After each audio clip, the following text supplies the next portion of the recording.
오늘 우리가 또 함께 할 말씀은 성화된생의 제4장 극렬한 풀무불에 관련된 말씀을 함께 나누도록 하겠습니다.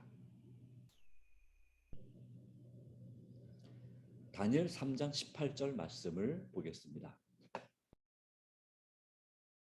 다니엘 3장 18절입니다. 그렇게 하지 아니하실지라도 왕이여, 우리가 왕의 신들을 섬기지도 아니하고 왕이 세우신 금신상에게 절하지도 아니할 줄을 아옵소서. 또는 그리 하지 아니하실지라도 라고 하는 것입니다. 누구의 고백입니까?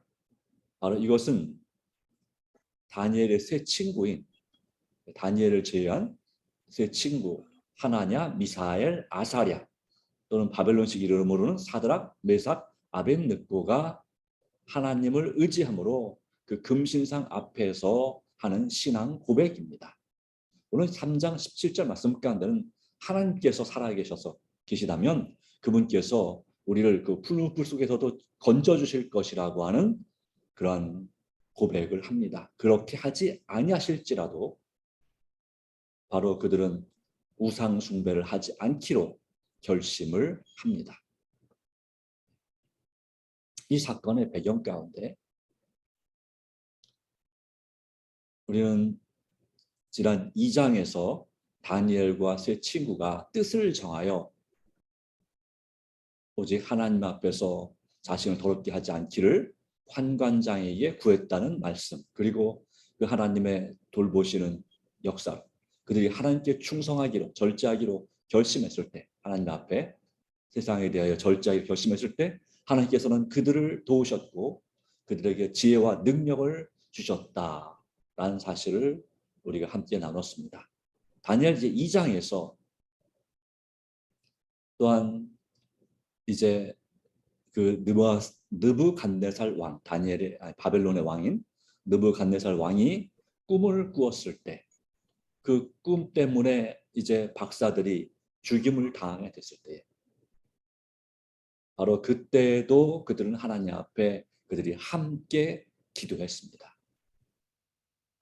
그리고 그 기도 응답으로 이제 다니엘에게 하나님께서 그 꿈을 보여주시고 그 해석을 또한 왕에게 알게 함으로 이제 그들은 하나님 앞에 귀하게 쓰임받게 되었습니다. 성화련생의 35페이지에 비록 그들이 유혹으로 둘린 왕국에 살고 있었지만 하나님께 대한 그들의 의무를 잊지 않고 있었다라고 했습니다. 그들은 다니엘이 그 왕의 꿈을 해석하기 전이나 그 후에나 역시 그 이방의 가장 강력한 당시의 제국이었던 신바빌로니아 제국의 궁정에 있으면서도 바로 그들은 하나님께 대한 의무를 잊지 않았습니다. 기도하기를 힘썼고 하나님의 말씀을 늘 묵상하는 삶을 살았습니다. 그들은 어디에 있든지 하나님의 섭리가 그들과 같이 한다는 사실, 곧 진리와 의무에 따르는 요구에 응하면서 하나님의 사업을 하고 있다는 사실을 강하게 의식하고 있었습니다. 그들은 하나님을 확신했습니다. 하나님의 존재를, 하나님의 능력을, 또 하나님께서 살아계심을, 그들을 도우시는 분이심을 확신했습니다. 그들은 난관과 위험에 처할 때에 하나님을 향하여 힘을 구했으며 또한 하나님께서는 그들을 언제나 변함없이 도우셨습니다.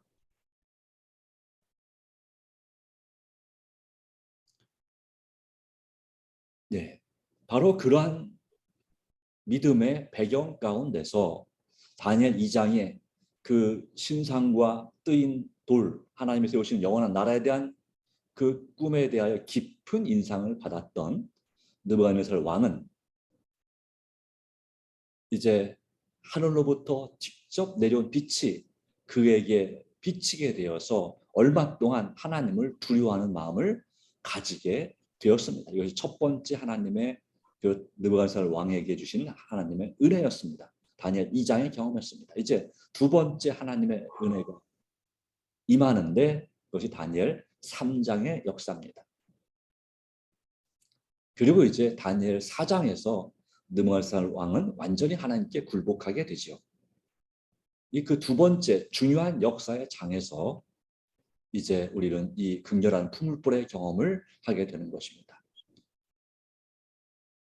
얼마 동안 하나님을 두려워하는 마음을 가졌지만 그러나 수년 동안 계속 번영을 누리게 되자 그 왕의 마음은 자만심으로 가득 찼으며 살아계신 하나님을 잊게 되었습니다.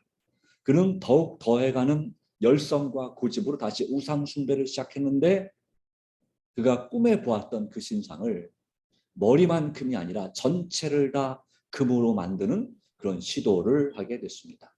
그래서 너비가 그 통이 3m, 높이가 30m 되는 그런 대단한 그런 이 신상을 금으로 된 신상을 건축했습니다.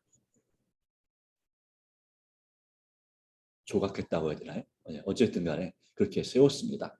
그리고 모든 신하들, 전국에 있는 모든 신하들을 다 불러서 관리들을 다 불러서 그 신상 앞에 절하게 했습니다. 근데 그런 상황 가운데서 다니엘은 여기에 나오지 않지만 그런 것을 위해서 다니엘을 의도적으로 배제시킨 것 같습니다만은 그러나 다니엘이 왜 이 극렬한 풀무불의 사건에 나타나지 않는지는 정확히 알 수가 없습니다. 둘 중에 하나겠죠. 다니엘을 먼 나라의 사신으로 보냈든지 아니면 이런 금신상을 제작하는 것을 계속해서 그렇게 이제 충원을 하는 그렇게 하시면 안 됩니다라고 하는 그런 다니엘의 그 충원을 막기 위해서 감옥에 가뒀든지 아니면 보직에서 해임시켰든지 그 왕의 관리에서 그 박사의 직분을 이제 해제시킨 거죠. 해유시켜서 유배시켰거나 집으로 보낸 거죠. 그렇게 했든지 하여튼 어쨌든 다니엘은 빠졌습니다. 그런데 다니엘의 그 세 친구는 역시 다니엘처럼 믿음의 사람들이었습니다. 그리하여 모든 신하들이 다 엎드려 절할 때 그들은 그 엎드리는 흉내도 내지 않았습니다. 왕에게 걸리지 않기 위해서 그냥 그 앉아만 있어도 될 텐데 굳이 절을 하지 않고 앉아만 있거나 무릎만 꿇어서도 안 보였을 텐데 그들은 앉거나 무릎 꿇은 그런 흉내, 악은 모양이라도 따라하지 않았습니다. 그냥 꼿꼿이 서 있었단 말이죠. 그런데 워낙 사람이 많다 보니까 왕이 처음에는 알지 못했던 것 같습니다. 그 주변에 있는 신하들이 왕에게 고발하고서야 비로소 그들이 끌려 왕 앞에 나오게 됐습니다. 그러나 이런 왕의 위협, 다시 한번 기회를 주겠다는, 그렇지 않으면 풀무불에 던져 넣겠다는 그 왕의 위협은 아무런 소용이 없었다고 하는 것입니다. 다른 신하 같으면 바로 풀무불에 던져 넣겠지만 다니엘, 바로 꿈을 해석한 다니엘의 친구들이기 때문에 또 그들의 성품을 또 그들의 일하는 능력을 알고 있는 그러한 왕은 그 유능한 사람들을 바로 직결 심판을 할 수 없었습니다. 그래서 다시 한번 왕의 위엄을 높이면서 왕의 명령에 굴복하기를, 순종하기를 바로 그렇게 명령한 거죠. 그러나 왕은 이 고결한 사람들이 섬기는 만국의 대주제께 대한 충성을 돌이키게 할 수는 없었다는 것입니다. 그들은 부조들의 역사 가운데서, 부조들이란 말은 이제 믿음의 선조들의 역사 가운데서 하나님께 불순종하는 것은 수치와 재난과 파멸을 가져온다는 사실, 곧 하나님을 경외하는 것이 지혜의 시초가 될 뿐만 아니라 모든 참된 번영의 기초가 됨을 배웠던 것입니다. 어떤 역사일까요? 이 노아 홍수의 역사, 그 이전에 그 조상들의 역사, 아담부터 노아까지의, 그리고 이제 이 아브라함 이후에 이스라엘 백성들의 역사, 이 요셉 이후에 이 애굽에 들어가서 살았던 그 조상들의 역사, 그리고 출애굽해서 이 광야에서의 이스라엘 백성들의 그 반역의 역사, 또 나아가서 이제 이 가나안 땅에 들어왔습니다. 들어와서도 이 사사 시대에 여전히 끊임없이 하나님을 섬기지 못하고 우상을 섬기는 그런 반역의 역사 가운데서 수치와 재날과 파멸, 또한 왕정 시대도 마찬가지였습니다. 솔로몬 죽음 이후 나라가 솔로몬의 우상 숭배로 인해서 두 쪽으로 나뉘게 됐습니다. 그러고 나서 북방 이스라엘의 그 역사와 남방 유다의 역사 가운데서 역시 하나님께 불순종하는 왕들과 그 신하들에 의해서 또 백성들까지 함께 수치와 재난과 파멸을 가져온다는 사실, 하나님께 불순종하는 것이 바로 그것을 배웠고, 또한 잠언의 말씀처럼 여호와를 경외하는 것이 지혜의 근본이 된다는 사실을, 또한 모든 참된 번영의 기초가 된다는 사실을 그들은 배웠습니다. 그렇기 때문에 또한 지금 현재 상황도, 그 당시에 다니엘의 세 친구들이 살던 시대의 상황도 이 남방 유다가 이제 망할 위기에 처해 있는 것입니다. 첫 번째 포로, 1차 포로 때 느부갓네살의 군대가 남방 유다에 쳐들어와서 그 이스라엘을 함락시키고 남방 유다를 함락시키고 다니엘과 세 친구 등 여러 유능한 사람들을 볼모로 끌어갔죠. 그래서 그들이 끌려온 것입니다. 지금 이 풀무불 사건이 언제 일어나는지는 정확하게 알 수가 없습니다만은 아마도 기원전 605년에 1차 포로가 있었고 그다음에 3년이 지나서 602년에 이 신상에 대한 꿈을 꾸었고 그것을 다니엘이 해석해 주었고 그로부터 몇 년이 지났다 그랬습니다. 그러니까 그 다음에 무슨 일이 있냐면 597년, 기원전 597년에 2차 포로, 에스겔과 같은 사람들이 바벨론으로 끌려가는, 여호야긴 왕과 그들이 끌려가는, 네, 바로 그 2차 포로가 597년에 일어납니다. 어쩌면 그 전후 이 즈음에 바로 그 이와 같은 일이 일어나게 된 것입니다. 네.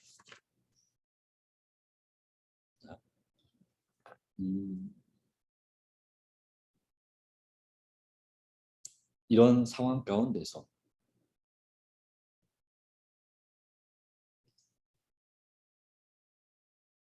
이제 이들이 하나님께, 이 나라가 지금 그들의 나라가 이제 언제 완전히 망할지, 그 고국, 바로 조상들의 그 나라, 그들의 조국이 언제 망할지 모르는 시대, 기원전 586년에 완전히 망하게 되니까요.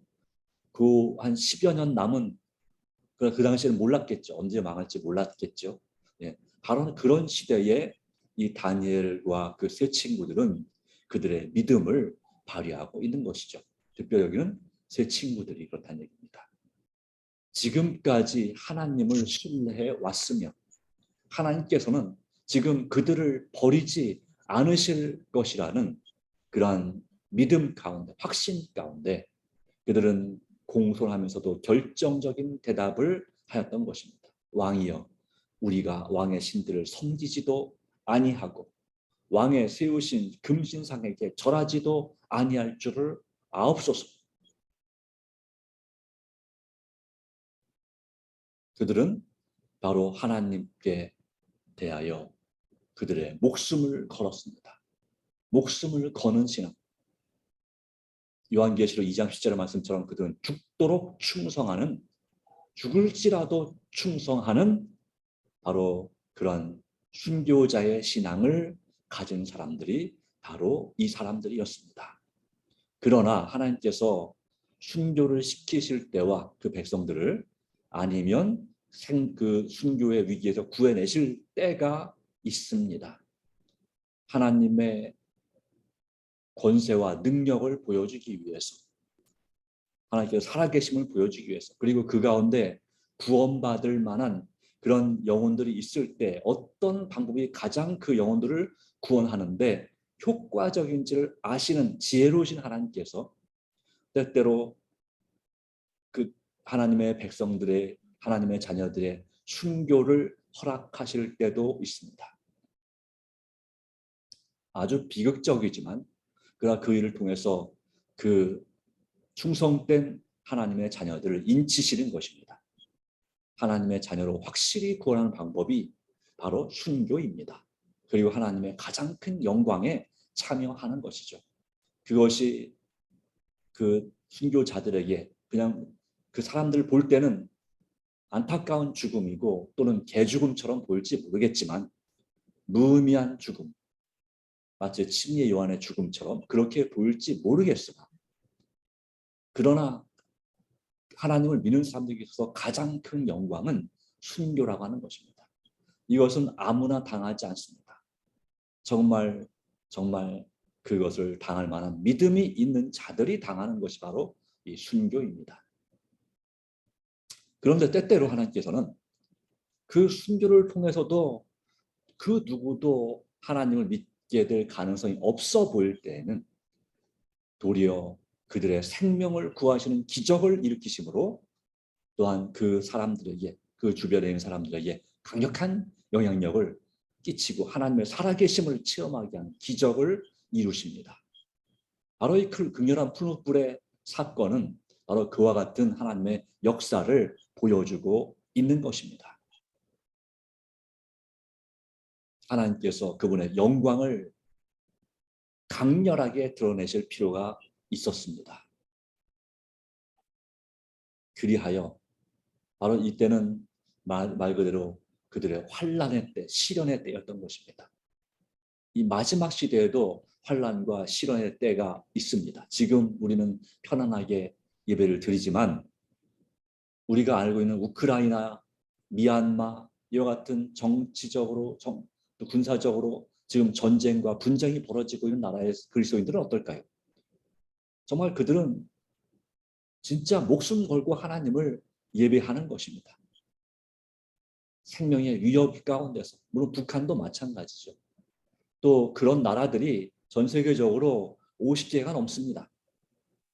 하나님을 진실로 예수님을 나의 구주로 믿기 위해서는 목숨을 걸어야 되고 또 직장을 잃어야 되고 박해를 받아야 되고 또 여러 가지 많은 불이익을 감수하면서도 하나님을 믿는 그런 사람들이 이 시대에 여전히 50개 나라 또는 기독 그 박해 지수를 볼 때 70, 적어도 75개의 나라에서 75나라에서 이와 같은 극렬한 푸른불의 경험을 하고 있는 것입니다. 하나님께서 속히 그 복음의 장벽을 허물어 주시기를 우리는 간절히 기도할 뿐입니다. 언제 우리에게 이런 극렬한 푸른불과 같은 환난의 날이 우리에게 닥칠지 우리는 알지 못합니다. 그게 우리에겐 두려움이죠. 그러나 다니엘의 세 친구의 그 믿음을 본다면 우리는 그것을 결코 두려워할 필요가 없다는 사실을 보여줍니다. 그런 생명을 잃을지도 모르는 위기의 순간에 우리는 날마다 하나님과 친밀한 교제를 맺고 있다면 이것이 두렵고 떨릴지라도 그러나 거기에 굴복하는 대신에 하나님을 죽도록 신뢰할 수 있다는 사실을 우리는 기억할 수 있습니다. 하나님께서는 그들을 버리지 않으실 것이다. 그들은 하나님의 요구에 거슬리지 않는 한 바빌론의 법령에 순종하였지만 그들의 조물주에게 돌릴 의무에서는 머리털 끝만큼도 떠나지 않을 것이었다. 그 결과 어떻게 됐습니까? 그들은 풀불에 들어갔다 나왔지만 머리털 끝 하나도 상하지 않았습니다. 그렇습니다. 오늘 우리도 마찬가지입니다. 나라의 법에 순종하지만 창조주, 조물주 하나님께 돌릴 의무에 있어서는 머리털 끝만큼도 떠나지 않고 충성해야 합니다. 하나님의 요구에 거슬리지 않는 한 나라의 법에 순종하는 것이 필요합니다. 그리스도께서는 자신을 인류에게 나타내실 때 보이지 않는 능력이 그 사람들의 심령에 말을 하고 있는 것이라는 사실을 우리에게 말씀합니다. 성화대성의 39페이지.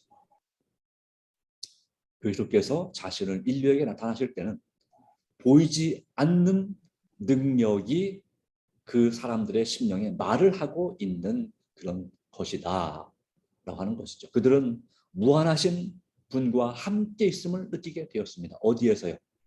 불 속에서, 그 푸른 불 속에서 그들이 살아있는 것을 느낄 때, 깨닫게 될 때 정말 그리스도의 능력이 나타났음을, 바로 무한하신 분, 하나님의 아들이신 그리스도께서 그들과 함께 있음을 느끼게 되었습니다. 하나님의 위엄 앞에서 왕과 귀족들은 떨며 살아계신 하나님께서 그 모든 권세 위에 존재하신다는 사실을 인정합니다. 뉘우침과 부끄러운 생각의 왕은 그 앞에 할 수 있는 한 가까이 나아가 지극히 높으신 하나님의 종 사드락, 메삭, 아벳네고야 나와서 이리로 오라고 외쳤습니다. 그리고 그들이 걸어 나왔을 때 불불 속에 분명히 3명을 던졌는데 4명이 있었죠. 4사람이 있었습니다. 그 4번째 사람은 신들의 아들과 같도다라고 이 느부갓네살 왕은 얘기했습니다. 그리고 바로 그 한동안 잊고 있었던 살아계신 하나님에 대해서 그가 깨닫게 된 것입니다. 그리고 이 기적은 사람들의 마음에 뚜렷한 변화를 일으켰습니다. 그런 허식을 위해 세워진, 우상 숭배를 위해 세워진 왕의 자신의 영광과 그 위세를 드러내고자 세워진 큰 그 금신상은 이제는 아무것도 아니게 되었습니다. 잊혀지게 되었습니다. 그 왕은 이 사람들의 하나님을 거스려 말하는 자가 있으면 사형을 당할 것이라는 법령을 발표하였는데, 또는 반포하였는데, 이는 이같이 사람을 구원할 다른 신이 없음을 알았기 때문입니다. 바로 느부갓네살 왕이 믿었던 신, 바로 그들이 믿었던 그 신도 바알신이든 또한 태양신이든 그 어떤 신이라 할지라도 이같이 사람을 구원할 이런 푸른 불에서 구원할 신이 없음을 그는 알았습니다. 오직 하나님만이, 살아계신 하나님만이, 만물을 창조하신 하나님, 바로 느부갓네살 왕에게 그 은밀한 꿈을 보여주셨던, 미래를 보여주셨던 그 하나님만이 사람을 구원할 수 있음을 그가 인정했습니다. 그러므로 그는 2번째 깨어지게 되었습니다. 그리고 극렬한 푸른 불 속에서 다니엘의 3친구는 구원을 받게 되었고 더 높은 지위에 올라게 되었습니다. 우리는 이 상황 가운데 다시 한번 생각해 볼 필요가 있습니다. 우리는 과연 위기의 순간에 세상과 타협할 것인가? 아니면 하나님 앞에 죽도록 충성할 것인가? 다니엘의 3친구의 믿음은 우리에게 말합니다. 죽도록 충성하라. 그리하면 내가 생명의 면류관을 내게 주리라. 또한 이사야 43장 1절에도 1절 3절에도 두려워 말라. 내가 너를 구속하였고 내가 너를 지명하여 불렀나니라고 말씀하시면서 내가 물 가운데로 다닐지라도 물이 너를 침몰치 못할 것이니 불 가운데로 다닐지라도 불이 너를 사르지 못할 것이란 그 이사야 43장의 말씀, 1절로 3절의 말씀을 다니엘의 3친구는 몸소 체험하게 되는 것입니다. 불의 세력을 멸한 자라는 칭호를 받게 되겠죠. 그렇습니다. 이와 같은 하나님의 구원과 은혜를 우리가 믿음으로 바라보면서 오늘도 담대하게 하나님을 의지하고 믿음으로 살게 되며, 구원은 오직 하나님께, 구원 얻을 만한 다른 이름을 우리에게 주신 일이 없음을, 오직 예수 그리스도의 이름만이 우리를 구원으로 이끌 수 있음을 다시 한번 기억하고 이들의 신앙을 본받아서 하나님께 충성된 사람이 되기로 다시 한번 결심하시는 하루가 되기를 간절히 바랍니다. 이 부분은 내일 하도록 하겠습니다.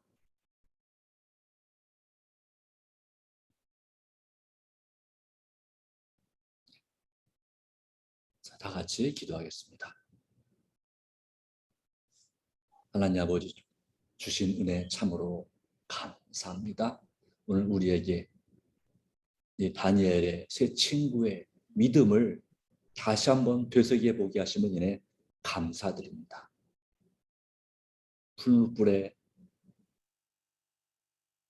정말 극렬한 용광로 같은 이미 풀무불 속에서 그것을 앞에 두고 나서도 그 뜨거운 열기가 느껴지는 그 앞에서도 불구하고 죽음을 각오하고 하나님께 충성했던 다니엘의 세 친구 하나냐, 미사엘, 아사랴 또는 사드락, 메삭, 아벳노고로 불리는 바로 이 세 사람의 믿음이 오늘도 우리에게 말하고 있습니다.